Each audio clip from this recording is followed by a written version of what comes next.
What's up mga buddy, panibagong araw, panibagong video na naman tayo. At kung bago ka pala sa channel ko, please subscribe to my channel and click mo na rin notification bell para ma-notify ka sa bawat video na i-upload natin mga buddy.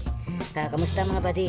Sobrang tagal na tayo hindi naka-upload. Sorry sa inyo kasi sobrang busy rin tayo mga buddy. Doon tayo sa Facebook natin, support nyo yung Facebook natin. Malapit na tayo mag 1,000 followers doon. So meron tayong biniling observer shock na pang Honda Click. Okay? So yan, unboxing natin kung okay ba to yung nabili natin mga buddy.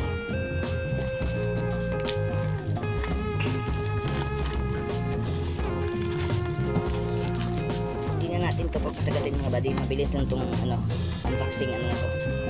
Shoutout nga pala sa seller kasi hindi na talaga ng mga ayos. Sana walang damage sa loob, walang mga gasgas. Sana lang. Pinili natin na kulay is red. Yan, Honda Click. Yan, Takasago na brand. Yung genuine po yan, original na Takasago.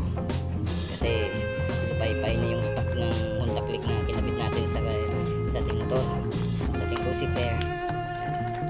Yan, yung itsura yan mga buddy. Yan, red na kulay. So susubukan natin yung Takasago na brand. So kakabit natin to sa ating Lucifer 125. Sana tumagal, sana maganda yung play kapag may angkas, kasi yung dibaso mga buddy hindi talaga maasahan kapag may angkas. Dumidiin yung yung spring, hindi kaya. Ang size plan nito is 330mm. So ayan mga buddy, so kapit na lang natin pag may time tayo mga buddy dun sa ating motor.